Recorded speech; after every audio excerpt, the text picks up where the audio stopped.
aux étudiants qui veulent entreprendre, c'est que si tu as une idée par la tête, tu n'hésites pas. Souvent, tu vas douter, mais il y a l'entourage aussi qui motive à essayer. Donc, il n'y a rien de mal à essayer. On peut perdre comme on peut y gagner.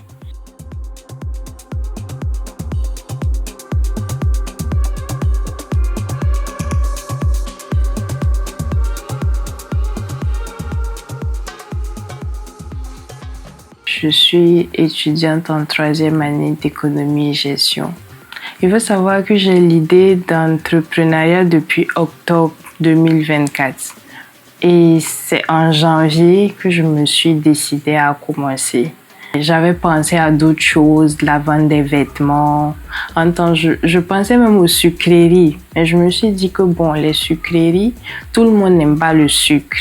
Et pourtant, je voulais une activité qui allait toucher, que ce soit les personnes âgées, les enfants. Et c'est là, en faisant les recherches, je suis tombée sur les fruits séchés. Et donc, je me suis dit que j'allais essayer ça. J'ai commencé à essayer, j'ai fait goûter à ma mère, à mon père. Bon, ils ont apprécié.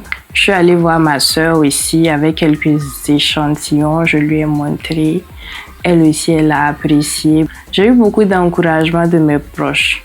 Et c'est ce qui m'a vraiment donné la motivation.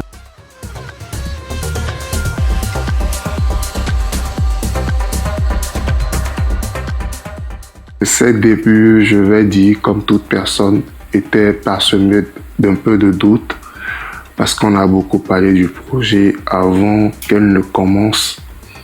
Et moi, de mon côté, je lui disais, vas-y, tant que tu n'essaies pas, tu ne peux pas savoir ce qu'il en est.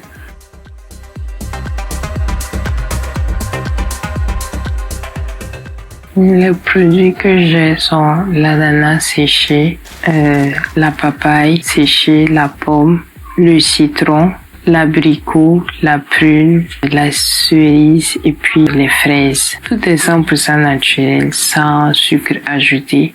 Pour les difficultés, déjà, il faut savoir que je ne trouve pas les fruits au même endroit. Les saisons différentes, chaque fruit a sa saison. Quand c'est la saison, je peux payer un fruit à 100 francs. Et quand c'est pas la saison, peut-être tu peux l'avoir à 150 francs.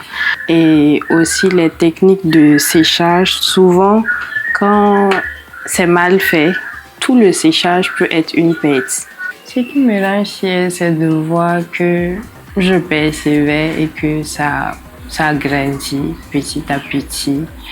Et aussi, bon, je vois que les gens apprécient vraiment. Au début, je faisais, on va dire, du porte-à-porte parce que je partais montrer. Je faisais des petits packs, donnés à certains, ils goûtent et puis me donnaient leur avis et tout. Mais actuellement, je n'ai plus besoin de ça. Du coup, je vois que ça prend de l'ampleur, doucement, lentement mais sûrement. Je refais le même parcours, c'est à refaire.